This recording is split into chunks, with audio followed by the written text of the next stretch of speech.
ಶಾಸಕರಾದ ಹರೀಶ್ ಗೌಡರವರ ನೇತೃತ್ವದಲ್ಲಿ ಧರ್ಮಸ್ಥಳ ಯಾತ್ರೆ ನಡೆದಿದ್ದು, ಮೈಸೂರಿನಿಂದ ಧರ್ಮಸ್ಥಳಕ್ಕೆ ಬಸ್ಗಳ ಮೂಲಕ ಧರ್ಮಯಾತ್ರೆಯನ್ನು ಹೊರಟಿದ್ದಾರೆ ಕೈ ಶಾಸಕ ಹರೀಶ್ ಗೌಡರವರು. ಇನ್ನು ಕೋಟೆ ಆಂಜನೇಯ ಸ್ವಾಮಿ ದೇವಾಲಯದ ಮುಂಭಾಗ ಧರ್ಮಸ್ಥಳ ಯಾತ್ರೆಗೆ ಚಾಲನೆಯನ್ನ ಕೊಟ್ಟಿದ್ದು, ಶಾಸಕ ಹರೀಶ್ ಗೌಡರವರಿಗೆ ಸಾಥ್ ಕೊಟ್ಟಿದ್ದಾರೆ ಶಾಸಕ ತನ್ವೀರ್ ಸೇಠ್, ಬಿಜೆ ವಿಜಯ್ ಕುಮಾರ್ ಹಾಗೂ ಮೂರ್ತಿರವರು. ಧರ್ಮಸ್ಥಳದ ವಿಜಯ ಯಾತ್ರೆ ಎಂದು ಘೋಷಣೆಯನ್ನ ಕೂಗುತ್ತಾ ಧರ್ಮಯಾತ್ರೆಯನ್ನ ಹೊರಟಿದ್ದು, 30 ಬಸ್ಗಳ ಮೂಲಕ ಧರ್ಮಸ್ಥಳಕ್ಕೆ ಹೊರಟಿದ್ದಾರೆ.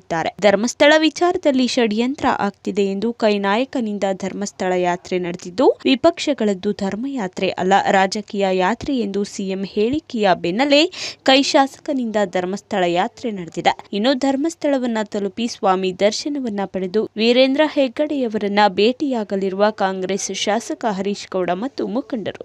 ಇದು ಧರ್ಮ ವಿಜಯ ಯಾತ್ರೆ ನಾವು ಮಾಡ್ತಾ ಇರೋದು. ಏನಕ್ಕೆ ಈ ಯಾತ್ರೆಯನ್ನು ನಾವು ಕೈಗೊಂಡಿದ್ದೀವಿ ಅಂದರೆ, ನಮ್ಮ ಶ್ರದ್ಧಾ ಕೇಂದ್ರಗಳ ಬಗ್ಗೆ, ನಮ್ಮ ಧಾರ್ಮಿಕ ಕೇಂದ್ರಗಳ ಬಗ್ಗೆ ಅಪಪ್ರಚಾರ ಮತ್ತು ಕಳಂಕವನ್ನು ಹೊರಿಸ್ಬೇಕು ಅಂತ ಕೆಲಸವನ್ನು ಮಾಡ್ತಾ ಇದ್ದದನ್ನು ಇವತ್ತು ಆ ಮುಖವಾಡವನ್ನು ಕಳಚಿ ಕಳಂಕರಹಿತ ಧರ್ಮ ಕೇಂದ್ರಗಳು, ಶ್ರದ್ಧಾ ಕೇಂದ್ರಗಳ ಬಗ್ಗೆ ಯಾವುದೇ ಥರವಾದ ಆಪಾದನೆಗಳನ್ನ ಯಾರು ಮಾಡಬಾರ್ದು ಅಂತ SITಯನ್ನು ರಚನೆ ಮಾಡಿ ನಮ್ಮ ಮುಖ್ಯಮಂತ್ರಿಗಳಾದಂಥ ಸನ್ಮಾನ್ಯ ಸಿದ್ದರಾಮಯ್ಯ ಸಾಹೇಬರು, ಉಪಮುಖ್ಯಮಂತ್ರಿಗಳಾದಂಥ ಸನ್ಮಾನ್ಯ DK ಶಿವಕುಮಾರ್ ಸಾಹೇಬರು, ಗೃಹ ಮಂತ್ರಿಗಳಾದಂಥ ಪರಮೇಶ್ವರ್ ಸಾಹೇಬರು, ನಮ್ಮ ಮಂತ್ರಿಮಂಡಲದಲ್ಲಿರುವಂಥ ಎಲ್ಲ ಮಂತ್ರಿಗಳನ್ನು ಸೇರಿ ಇವತ್ತು ಒಂದು ಶ್ರದ್ಧಾ ಕೇಂದ್ರದ ಮೇಲೆ ಏನು ಆಪಾದನೆಯನ್ನು ಮಾಡಿದರು, ಏನು ಕಳಂಕವನ್ನು ಹೊರಿಸಿದ್ರು, ಅದನ್ನು ನಿರ್ಮೂಲನೆ ಮಾಡೋದಂಥದ್ದು ನಮ್ಮ ಪಕ್ಷದ ನಾಯಕರುಗಳು, ನಮ್ಮ ಪಕ್ಷದ ಸರ್ಕಾರ.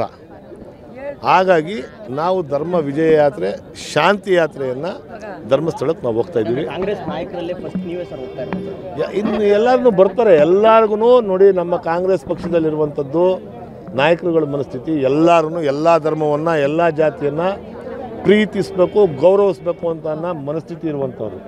ನಾವು ಯಾವುದೋ ಧರ್ಮವನ್ನು ದ್ವೇಷ ಮಾಡುವಂಥದ್ದಾಗಲಿ, ಯಾವುದೋ ಜಾತಿಯನ್ನು ದ್ವೇಷ ಮಾಡುವಂಥದ್ದಾಗಲಿ ನಮ್ಮ ಕಾಂಗ್ರೆಸ್ ಪಕ್ಷದಲ್ಲಿ ಇಲ್ಲ. ಈ ರಾಷ್ಟ್ರ ಜಾತ್ಯತೀತ ರಾಷ್ಟ್ರ, ಧರ್ಮಾತೀತ ರಾಷ್ಟ್ರ. ಎಲ್ಲ ಧರ್ಮದವ್ರೂ ಈ ರಾಷ್ಟ್ರದಲ್ಲಿ ಬದುಕ್ತಾ ಇದ್ದಾರೆ. ಕ್ರಿಶ್ಚಿಯನ್ ಇರ್ಬೋದು, ಮುಸಲ್ಮಾನರು ಇರ್ಬೋದು, ಬುದ್ಧರು ಇರ್ಬೋದು, ಜೈನರು ಇರ್ಬೋದು, ಸಿಖ್ ಧರ್ಮ ಇರ್ಬೋದು, ಹಿಂದೂ ಧರ್ಮ ಇರ್ಬೋದು, ಎಲ್ಲರನ್ನೂ ಸಮಾನವಾಗಿ ಸಹಬಾಳ್ವೆಯಿಂದ ಬದುಕ್ತಾ ಇರುವಂಥದ್ದು ಪೂರ್ವದಿಂದನಿದೆ. ನಿನ್ನೆ ಮೊನ್ನೆಯಿಂದ ಏನಲ್ಲ ಇದು. ಇದನ್ನು ನಾವೆಲ್ಲರನ್ನೂ ಅರ್ಥ ಮಾಡ್ಕೊಬೇಕು. ಧರ್ಮಾತೀತವಾಗಿರುವಂಥ ನಾವು ರಾಷ್ಟ್ರದಲ್ಲಿ ನಾವು ಬದುಕ್ತಾ ಇದ್ವಿ. ಧರ್ಮಾತೀತವಾಗಿ ನಾವು ಬದುಕಬೇಕು ಅಂತ ಈ ಧರ್ಮವನ್ನು ಇಟ್ಕೊಂಡು, ದೇವ್ರನ್ನ ಇಟ್ಕೊಂಡು ರಾಜಕಾರಣ ಮಾಡುವಂಥದ್ದು ಕಾಂಗ್ರೆಸ್ ಪಕ್ಷದ ಜೈಮಾನ ಅಲ್ಲ. ಕಾಂಗ್ರೆಸ್ ಪಕ್ಷಕ್ಕೆ ಅದರ ಅವಶ್ಯಕತೆ ಇಲ್ಲ. ನಾವು ಧರ್ಮ ವಿಜಯ ಯಾತ್ರೆಗೆ ನಾವು ಹೋಗ್ತಾ ಇದ್ದೀವಿ. ಆ ಭಗವಂತ, ನಾವೆಲ್ಲರನ್ನು ಭಾರತ ದೇಶದಲ್ಲಿ ಇರುವಂಥ 70% ಜನ ಶಿವನ್ನ ಆರಾಧನೆ ಮಾಡುವಂಥವ್ರು, ಶಿವನ್ನ ಪೂಜಿಸುವಂಥವ್ರು ಭಕ್ತಿಯಿಂದ. ನಾವು ಆ ಮಂಜುನಾಥೇಶ್ವರ ಶಿವನ ಸನ್ನಿಧಿಗೆ ನಾವು ಹೋಗ್ಬಿಟ್ಟು ಮಂಜುನಾಥೇಶ್ವರ ಮತ್ತು ಅಣ್ಣಪ್ಪನ ಆಶೀರ್ವಾದವನ್ನು ಪಡೆದು ಏನು ಈ ಷಡ್ಯಂತ್ರ ಮತ್ತು ಕಳಂಕವನ್ನು ಹೊರಿಸ್ಬೇಕು ಅಂತ ಹೊರಡ್ತಾರೆ, ಅವರಿಗೆ ಸದ್ಬುದ್ಧಿಯನ್ನು ಕೊಡುವಂಥ ಕೆಲಸ ಮಾಡಪ್ಪ ಭಗವಂತ. ಯಾರಿಗೂ ಇನ್ನೂ ಧರ್ಮವನ್ನು ಇಟ್ಕೊಂಡು, ಜಾತಿಯನ್ನು ಇಟ್ಕೊಂಡು ಈ ಸಮಾಜದಲ್ಲಿ ಬದುಕುವಂಥ ಕೆಲಸ ಆಗಬಾರ್ದು. ಎಲ್ಲರನ್ನೂ ಒಗ್ಗಟ್ಟಾಗಿ ಒಟ್ಟಾಗಿ ತಗೊಂಡೋಗುವಂಥ ದೇಶ ನಮ್ಮದು. ಈ ದೇಶದಲ್ಲಿ ಅದೆಲ್ಲದಕ್ಕೂ ತೆರೆ ಎಳೆಯಪ್ಪ ಅಂತ ಅಂದ್ಬಿಟ್ಟು ಆ ಭಗವಂತನ ಕೋರ್ಕೊಳಕ್ಕೆ ಹೋಗ್ತಾಯಿದ್ವಿ. ಭಕ್ತಿಪೂರ್ವಕವಾಗಿ ಆ ಭಗವಂತನಿಗೆ ನಂಬಿಸಿ, ಮಂಜುನಾಥ ಸ್ವಾಮಿಗೆ ನಮಸ್ಕರಿಸಿ ಭಕ್ತಿಪೂರ್ವಕವಾಗಿ ನಾವು ಬೇಡ್ಕೊಂಡು ನಾವು ನಾಳೆ ಬರ್ತೀವಿ. ವೀರೇಂದ್ರ ಹೆಗ್ಗಡೆ ಅವ್ರನ್ನೂ ನಾವು ಭೇಟಿ ಆಗ್ತೀವಿ. ಅವರೊಬ್ಬರು ಧರ್ಮಾಧಿಕಾರಿ. ಅವ್ರ ಬಗ್ಗೆನೂ ಕಳಂಕರಹಿತವಾಗಿರುವಂಥದ್ದನ್ನು ಈಗ ನೀವೆಲ್ಲರೂ ನೋಡ್ಬೋದು. ಅವ್ರ ಬಗ್ಗೆನೂ ಇಲ್ಲ ಸಲ್ಲದ ಆರೋಪಗಳನ್ನ ಮಾಡ್ತಾಯಿದ್ವಿ. ವೀರೇಂದ್ರ ಹೆಗ್ಗಡೆ ಬುದ್ಧಿಯವ್ರನ್ನೂ, ಆಮಾಸ್ವಾಮಿಗಳನ್ನೂ ನಾವು ಹೋಗಿ ನಮಸ್ಕರಿಸಿ ಅವರ ಆಶೀರ್ವಾದವನ್ನು ಪಡೆದ್ಬಿಟ್ಟು ನಾವು ಬರ್ತೀವಿ. ಬಿಜೆಪಿ JDS ಯಾತ್ರೆಗೆ ಪರ್ಯಾಯ ಯಾತ್ರೆನ ಸರ್ ಇದು ಯಾವುದೇ ಪಕ್ಷಕ್ಕಾಗಲಿ, ಯಾವುದೇ ವ್ಯಕ್ತಿಗಾಗಲಿ, ಇನ್ನೊಬ್ರಿಗಾಗಲಿ ಕೌಂಟ್ರ್ ಮಾಡುವಂಥ ಯಾತ್ರೆ ಅಲ್ಲ ಇದು. ನಮ್ಮ ಪಕ್ಷದ ನಾಯಕರುಗಳು, ಮುಖಂಡರುಗಳು ಎಲ್ಲರನ್ನು ಸೇರಿ ನಮ್ಮ ಪಕ್ಷದಿಂದ ಆಗಿರುವಂಥ ಈ ಏನು SIT ವರದಿ, SITಯನ್ನು ರಚನೆ ಮಾಡಿ ಕಳಂಕರಹಿತವಾಗಿ ಮಾಡಿದಂಥ ಶ್ರದ್ಧಾ ಕೇಂದ್ರವನ್ನು ನಮ್ಮ ಪಕ್ಷದ ನಾಯಕರುಗಳು ಮಾಡಿರೋದು. ಹಾಗಾಗಿ ನಾವು ಧರ್ಮ ವಿಜಯ ಯಾತ್ರೆಗೆ ನಾವು ಹೋಗೋಣ ಅಂತ ಅಂದ್ಬಿಟ್ಟು ಎಲ್ಲರನ್ನು ನಾವು ತೀರ್ಮಾನ ಮಾಡಿ ನಾವು ಹೋಗ್ತಾ ಇದ್ದೀವಿ. ಸರ್, ಈಗ SIT ತನಿಖೆ ನಡೀತಿದೆ ಸರ್. ಅದೇ ಸಂದರ್ಭದಲ್ಲಿ ಬಿಜೆಪಿ, JDS, ಕಾಂಗ್ರೆಸ್ ಅಂತೇಳಿ ಪಕ್ಷಗಳೆಲ್ಲರೂ ಕೂಡ ಯಾತ್ರೆ ಹೊರಟ್ರೆ ಅವ್ರ ಮೇಲೆ ಒತ್ತಡ ಆಗಲ್ವಾ ಅಂತ, ಷಡ್ಯಂತ್ರ ಅಂತ ನೀವೇ ಒತ್ತಡ ಏರ್ತಾ ಇದ್ದೀರಾ ಯಾರ ಮೇಲೆ? SIT ಅವ್ರ ಮೇಲೆ. SIT ಅವ್ರ ಮೇಲೆ SIT ಅವ್ರ ಮೇಲೆ ಏನು ಒತ್ತಡ ಆಗಲ್ಲ. SIT ಅವರು ಆ ಸಂಸ್ಥೆ ಇರೋದನ್ನೇ ತನಿಖೆ ಮಾಡೋದಕ್ಕೆ. ಅದೊಂದು ತನಿಖಾ ಸಂಸ್ಥೆ. ತನಿಖೆ ಮಾಡೋದಕ್ಕೇ ಅಲ್ಲಿರುವಂಥದ್ದು ಅಧಿಕಾರಿಗಳು, ಸಮರ್ಥವಾದಂಥ ಅಧಿಕಾರಿಗಳಿದ್ದಾರೆ. ಆ SIT ಇದರಲ್ಲಿ ಯಾವುದೇ ಕಾರಣಕ್ಕೂ ಅವರು ಒತ್ತಡಕ್ಕೆ ಒಳಪಡಲ್ಲ. ಸಮಾಧಾನವಾಗಿ ತಪ್ಪು ಯಾವುದು ಸರಿ ಯಾವುದು ಅಂತ ವ್ಯವಧಾನವನ್ನು ಇಟ್ಕೊಂಡಿರುವಂಥ ಅಧಿಕಾರಿಗಳು ತಪ್ಪು ಮಾಡಿರೋರಿಗೆ ಶಿಕ್ಷೆ ಕೊಡಿಸುವಂಥ ಕೆಲಸನ SIT ಅಧಿಕಾರಿಗಳು 100ಕ್ಕೆ 100 ಮಾಡ್ತಾರೆ. ಸರ್, ಈಗ ಸ್ಟಾರ್ಟಿಂಗ್ ಅಲ್ಲಿ ಬಿಜೆಪಿ ಅವರು ಏನು ಮಾತಾಡಲಿಲ್ಲ ಸರ್. SIT ರಚನೆ ಆದ ಸ್ವಾಗತ SITಯನ್ನು ರಚನೆ ಮಾಡಿ ಅಂತ ಹೇಳಿದವ್ರೆ ಅವರು SITಯನ್ನು ರಚನೆ ಮಾಡಿ ಅದನ್ನು ಆ ವರದಿ ಏನು ನಿಮ್ಮ ಮಾಧ್ಯಮದ ಮುಖಾಂತರ ಅವ್ರಿಗೆ ತಲುಪ್ತೈತೆ ಅದನ್ನು ನೋಡಿ ಅವರು ಗಾಬರಿ ಆದರು. ಇದರಲ್ಲಿ ಏನಾದ್ರೂ ಹುಡುಕ್ಬೇಕು ಅಂತಂದ್ಬಿಟ್ಟು SIT ಬೇಡ ಈಗ NIA ಕೊಡಿ ಅಂತ ಅಂತಾರೆ. ಇವರು ದ್ವಂದ್ವ ನೀತಿ ಏನು ಇವ್ರದ್ದು ಉದ್ದೇಶ ಅದನ್ನು ನಾನು ಹೇಳೋಕ್ಕೆ ಹೋಗಲ್ಲ. ನೀವುಗಳು ಮಾಧ್ಯಮದವರು ಜನಗಳಿಗೆ ತಿಳಿಸುವಂಥ ಕೆಲಸವನ್ನು ಮಾಡಬೇಕು. ದ್ವಂದ್ವದಲ್ಲಿ ಮಡಗಿಸಿ ಈ ರಾಜ್ಯದ ಜನರನ್ನು ಒಂದು ಧರ್ಮವನ್ನು ಎತ್ತಿಟ್ಟು ಧರ್ಮವನ್ನು ಎತ್ಕಟ್ಟಿ ಧರ್ಮಗಳಲ್ಲಿ ತಿಕ್ಕಾಟವನ್ನು ತಂದು ಇವರು ಬೆಳೆಗಳನ್ನ ಬೇಯಿಸ್ಕೊಳ್ಬೇಕು ಅಂತ ನೋಡ್ತಾರೆ. ಅದು ಆಗೋದಿಲ್ಲ. ಈ ಭಾರತ ದೇಶದಲ್ಲಿರುವಂಥ ಜನ ಪ್ರಬುದ್ಧರಿದ್ದಾರೆ. ಎಲ್ಲವನ್ನೂ ಅರ್ಥ ಮಾಡ್ಕೊಳ್ಳುವಂಥ ಶಕ್ತಿಯನ್ನು ಆ ಶಿವ ನಮ್ಮ ಭಾರತ ದೇಶದ ಪ್ರಜೆಗಳಿಗೆ ಕೊಟ್ಟವನೇ. ನಾವೆಲ್ಲರೂ ಶಿವನ ಆರಾಧಕರು. ಶಿವನ ವಿಚಾರದಲ್ಲಿ ಇವರು ರಾಜಕಾರಣವನ್ನು ಮಾಡೋಕ್ಕೆ ಹೋದರೆ ಶಿವ ಸಹಿಸಲ್ಲ ಅಂತ ಹೇಳಕ್ಕೆ ನಾನು ಇಷ್ಟಪಡ್ತೀನಿ.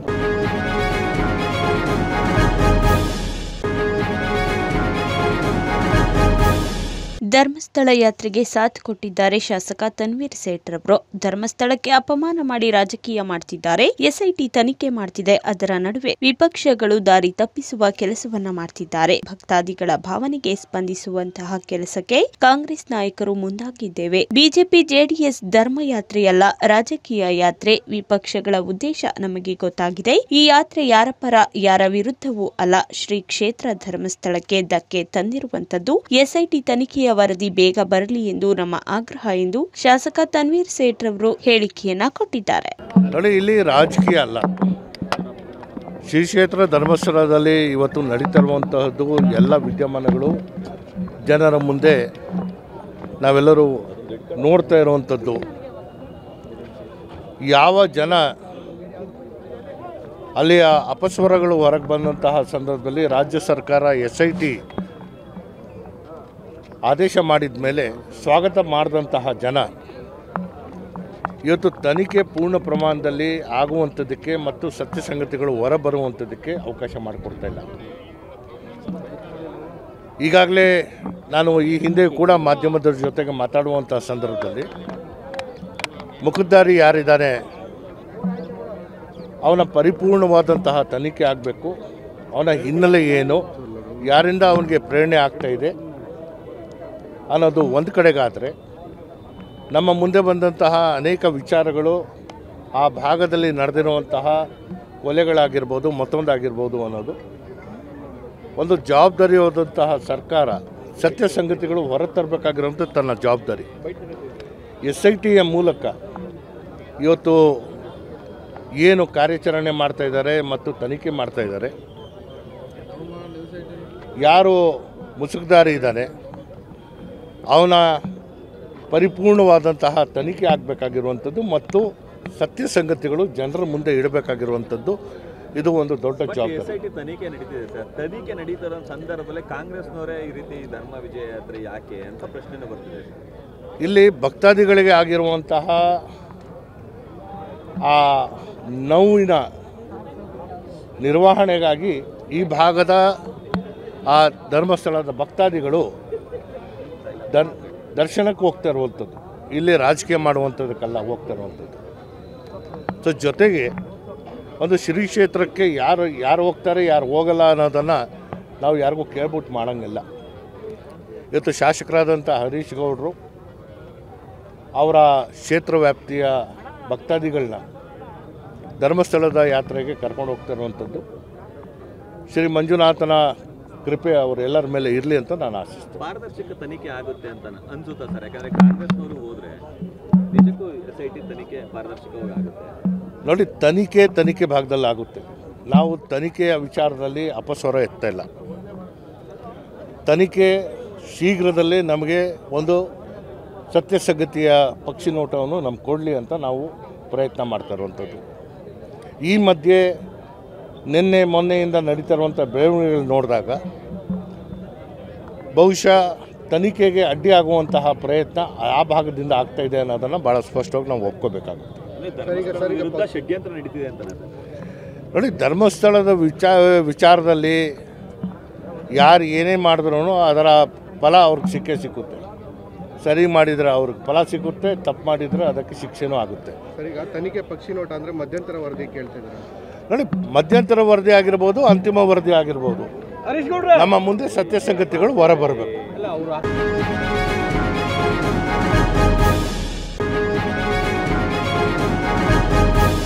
ಚಾಮರಾಜನಗರದಲ್ಲಿ ಕೆಎನ್ ರಾಜಣ್ಣರವರನ್ನ ಸಚಿವ ಸಂಪುಟದಿಂದ ವಜಾಗೊಳಿಸಿರುವುದನ್ನು ಖಂಡಿಸಿ ಮೈಸೂರು ಮತ್ತು ಚಾಮರಾಜನಗರ ಜಿಲ್ಲಾ ನಾಯಕರ ಕ್ಷೇಮಾಭಿವೃದ್ಧಿ ಸಂಘದ ವತಿಯಿಂದ ನಗರದಲ್ಲಿ ಇಂದು ಪ್ರತಿಭಟನೆಯನ್ನ ನಡೆಸಲಾಗಿದೆ. ನಗರದ ಶ್ರೀ ಚಾಮರಾಜೇಶ್ವರ ದೇವಸ್ಥಾನದ ಮುಂಭಾಗದಲ್ಲಿ ಜಮಾಯಿಸಿದ ಪ್ರತಿಭಟನಾಕಾರರು ಅಲ್ಲಿಂದ ಮೆರವಣಿಗೆ ಮೂಲಕ ಶ್ರೀ ಭುವನೇಶ್ವರಿ ವೃತ್ತ, ಬಿ ರಾಚಯ್ಯ ಜೋಡಿ ರಸ್ತೆ ಮಾರ್ಗವಾಗಿ ಜಿಲ್ಲಾಡಳಿತ ಭವನಕ್ಕೆ ತೆರಳಿ ಪ್ರತಿಭಟನೆಯನ್ನ ನಡೆಸಿ ಸರ್ಕಾರದ ವಿರುದ್ಧ ಘೋಷಣೆಯನ್ನ ಕೂಗಿ ಆಕ್ರೋಶ ವ್ಯಕ್ತಪಡಿಸಿದ್ರು. ಇನ್ನು ಪ್ರತಿಭಟನೆಯನ್ನ ಉದ್ದೇಶಿಸಿ ಸಂಘದ ಅಧ್ಯಕ್ಷ ಎಂ ರಾಮಚಂದ್ರ ಮಾತನಾಡಿ, ಸರ್ಕಾರವು ಯಾವುದೇ ರೀತಿಯ ನೋಟಿಸ್, ಸೂಚನೆ ನೀಡದೆ ಸಚಿವ ರಾಜಣ್ಣರವರನ್ನ ವಜಾಗೊಳಿಸುವುದಕ್ಕೆ ಕಾರಣ ಏನು? ಅಥವಾ ಅವರು ಕಳಪೆಯಾಗಿದ್ದಾರಾ? ಅವರ ಪರ ರಾಜ್ಯದಾದ್ಯಂತ ನಾಯಕ ಸಮುದಾಯದ ವತಿಯಿಂದ ಇಂದು ಪ್ರತಿಭಟನೆ ಮಾಡುತ್ತಿದ್ದೇವೆ. ಇದು ನಾಯಕ ಜನಾಂಗದ ಸತ್ಯದ ಪ್ರತೀಕ. ನಮ್ಮ ಸಮಾಜದ ಯಾವುದೇ ಮಂತ್ರಿ ಅಥವಾ ಅಧಿಕಾರಿಗಳಿಗಾಗಲಿ ಸರ್ಕಾರದ ತೊಂದರೆ ನೀಡಿದರೆ ಸರ್ಕಾರಕ್ಕೆ ಬುದ್ಧಿ ಕಲಿಸುವ ಕೆಲಸವನ್ನ ಮಾಡಬೇಕಾಗುತ್ತದೆ. ಅಲ್ಲದೆ ಮುಂದಿನ ದಿನಗಳಲ್ಲಿ ರಾಜಣ್ಣರವರಿಗೆ ಮಂತ್ರಿ ಸ್ಥಾನ ನೀಡದಿದ್ದಲ್ಲಿ ವಿಧಾನಸೌಧಕ್ಕೆ ಚಲೋ ಹಾಗೂ ವಿಧಾನಸೌಧಕ್ಕೆ ಮುತ್ತಿಗೆ ಹಾಕಲಾಗುತ್ತದೆ ಎಂದು ಎಚ್ಚರಿಕೆಯನ್ನ ನೀಡಿದ್ದಾರೆ. ಈಗಾಗಲೇ ಮಾತಾಡಿದಂತ ನಮ್ಮ ಸಮಾಜದ ಎಲ್ಲ ಮುಖಂಡರು ಕೂಡ ತಮ್ಮೆಲ್ಲರಿಗೂ ತಿಳಿಸಿಕೊಟ್ಟಿದ್ದಾರೆ. ಇವತ್ತು ನಾವೆಲ್ಲ ಯಾವುದೇ ರಾಜಕೀಯ ಪಕ್ಷದ ಹೆಸರಿನಲ್ಲಿ ಪ್ರತಿಭಟನೆಯನ್ನ ಮಾಡ್ತಾ ಇಲ್ಲ. ಇವತ್ತು ಇಲ್ಲಿ ಬಿಜೆಪಿ ಅವರು ಇರ್ಬೋದು, ಕಾಂಗ್ರೆಸ್ನವ್ರು ಬಂದಿದ್ದಾರೆ, JDS ಬಂದಿದ್ದಾರೆ, ಇನ್ನು ಬೇರೆ ಬೇರೆ ಪಕ್ಷಗಳ ನಮ್ಮ ಸಮಾಜದ ಮುಖಂಡರು ಬಂದಿದ್ದಾರೆ. ಈ ಪ್ರತಿಭಟನೆಯ ಉದ್ದೇಶ ಈಗಾಗಲೇ ಮಾತಾಡಿದಂತ ಎಲ್ಲರೂ ಕೂಡ ಸಹಕಾರ ಸಚಿವರಾದಂಥ ರಾಜಣ್ಣವರನ್ನ ಯಾವುದೇ ರೀತಿಯ ನೋಟಿಸ್ ಕೊಡದೆ, ಸೂಚನೆ ಕೊಡದೆ ಬೆಳಗ್ಗೆ ಮಾತಾಡಿದರೆ ಮಧ್ಯಾಹ್ನ ಟಿವಿಯಲ್ಲಿ ರಾಜಣ್ಣವರನ್ನ ವಜಾ ಮಾಡಿದ್ದೀವಿ ಅಂದ್ರೆ ರಾಜಣ್ಣವರು ಅಷ್ಟು ಕಳಪೆ ಆಗಿದ್ರ? ರಾಜಣ್ಣವ್ರಿಗೆ ಸತ್ಯ ಇಲ್ವಾ? ರಾಜಣ್ಣವ್ರಿಗೆ ಸಮಾಜ ಇಲ್ವಾ? ಇವತ್ತು ಇಡೀ ರಾಜ್ಯದಲ್ಲಿ ಈ ಪ್ರತಿಭಟನೆಯನ್ನ ಪ್ರತಿ ಜಿಲ್ಲೆಯಲ್ಲೂ ಕೂಡ ರಾಜಣ್ಣನವರನ್ನ ಬೆಂಬಲಿಸಿ ಪ್ರತಿಭಟನೆಯನ್ನ ಮಾಡ್ತಾ ಇದ್ದೀವಿ. ಈಗಾಗಲೇ ನಾವು ಮೈಸೂರಿನಲ್ಲಿ ದಿನಾಂಕ ಕಳೆದ ತಿಂಗಳು 29ನೇ ತಾರೀಕು ಬೃಹತ್ ಪ್ರತಿಭಟನೆಯನ್ನ ಕೂಡ ಅಲ್ಲೂ ಮಾಡಿದ್ದೀವಿ. ಇವತ್ತು ಚಾಮರಾಜನಗರದಲ್ಲೂ ಕೂಡ ಪ್ರತಿಭಟನೆಯನ್ನ ಮಾಡ್ತಾ ಇದ್ದೀವಿ. ಇವತ್ತು ಈ ಪ್ರತಿಭಟನೆಯನ್ನ ನಾವಿಲ್ಲಿ ಕೂತ್ಕೊಂಬಂದು ಮೆಮೊರಾಂಡಮ್ ಕೊಟ್ಬಿಟ್ಟು ಹೋಗ್ತೀವಿ ಅಂತ ತಿಳ್ಕೊಳ್ಬಾರ್ದು ಸರ್ಕಾರ. ಇದು ಪ್ರತಿಭಟನೆಯ ಸಾಂಕೇತಿಕ. ನಾಯಕ ಸಮಾಜದ ಶಕ್ತಿಯನ್ನು ಇವತ್ತು ಬೆಂಬಲವನ್ನ ರಾಜಣ್ಣವರಿಗೆ ಘೋಷಣೆ ಮಾಡೋದಕ್ಕೋಸ್ಕರ ಈ ಪ್ರತಿಭಟನೆಯನ್ನು ಮಾಡ್ತಾ ಇದೀವಿ. ರಾಜಣ್ಣವರ ಹಿಂದೆ ಈ ಸಮಾಜ ಇದೆ. ರಾಜಣ್ಣವ್ರನ್ನಾಗ್ಲಿ, ಯಾವುದೇ ಮಂತ್ರಿಗಳಾಗ್ಲಿ, ಯಾವುದೇ ಅಧಿಕಾರಿಗಳನ್ನಾಗ್ಲಿ ನೀವು ತೊಂದರೆ ಕೊಡೋದಾದ್ರೆ ನಾಯಕ ಸಮಾಜ, ನೀವು ಯಾವುದೇ ಪಕ್ಷ ಇರಲಿ, ನಿಮಗೆ ಬುದ್ಧಿ ಕಲಿಸುವಂತ ಕೆಲಸವನ್ನ ನಾವೆಲ್ಲ ಮಾಡ್ತೀವಿ ಅಂತ ಈ ಮೂಲಕ ಎಚ್ಚರಿಕೆಯನ್ನು ಕೊಡ್ತಾ ಇದ್ದೀವಿ. ಇವತ್ತು ರಾಜಣ್ಣವರ ಬಗ್ಗೆ ಅನೇಕ ವಿಚಾರಗಳನ್ನ ನಮ್ಮ ಎಲ್ಲ ಮುಖಂಡರುಗಳು ಹೇಳಿದ್ರು. ಅವರು ಅಧ್ಯಕ್ಷ ಆಗ್ತಾ ಇದ್ರು, ಅಧ್ಯಕ್ಷ ಆದ್ಮೇಲೆ CM ಆಗ್ತಾ ಇದ್ರು, ಅದು ಒಂದ್ ಕಡೆಗೆ. ಆದ್ರೆ ರಾಜಣ್ಣವರು ತಂದ ಅನೇಕ ವಿಚಾರಗಳನ್ನ ಇವತ್ತು ಸಹಕಾರ ಇಲಾಖೆಯಲ್ಲಿ ಯಾರಾದ್ರೂ ಡೈರೆಕ್ಟರ್ ಇದ್ದೀರಿ ನೀವು? SC STಗಳು, OBCಗಳು ಯಾರಿಗಾದ್ರೂ ಅವಕಾಶ ಸಿಕ್ಕಿತ? ಸಹಕಾರ ಇಲಾಖೆಯಲ್ಲಿ ಒಬ್ಬ ನಿರ್ದೇಶಕರಾಗಬೇಕಾದ್ರೆ ಇವತ್ತೆಲ್ಲ ನಾವು ಡೈರಿ ಚುನಾವಣೆ ಇರಬಹುದು, DCC ಬ್ಯಾಂಕ್ ಚುನಾವಣೆ ಇರಬಹುದು, ಅನೇಕ ಸಹಕಾರ ಇಲಾಖೆಯಲ್ಲಿ SC STಗಳಿಗೂ ಕೂಡ ಮೀಸಲಾತಿ ಸಿಕ್ಕಬೇಕು. SC STಗಳು ಸಹಕಾರ ಕ್ಷೇತ್ರದಲ್ಲಿ ಯಾವುದೇ ರೀತಿಯಲ್ಲಿ ಗೆಲ್ಲಕ್ಕಾಗಲ್ಲ. OBCಗಳು ಕೂಡ ಅವಕಾಶವನ್ನು ಕೊಡಬೇಕು ಅಂದ್ಬಿಟ್ಟು ಕಾನೂನು ತಂದದ್ದು ತಪ್ಪ. ಇವತ್ತು SC ST OBCಗಳು ಸಹಕಾರಿ ಇಲಾಖೆಯಲ್ಲಿ ಬರಬಾರ್ದ, ಸಹಕಾರ ಕ್ಷೇತ್ರದಲ್ಲಿ ದುಡಿಬಾರ್ದ, ಈ ಸಮಾಜಗಳಿಗೆ ಸಿಗ್ಬೇಕಾದಂತ ಸಹಕಾರಿಕಲೆಯ ಸೌಲಭ್ಯಗಳು ಸಿಗಬಾರ್ದ, ಈ ನಿಟ್ಟಿನಲ್ಲಿ ಹೋರಾಟ ಮಾಡಿದ್ದು ಇವತ್ತು ಎಲ್ಲರಿಗೂ ಕೂಡ ಕಣ್ಣು ಬಿತ್ತು.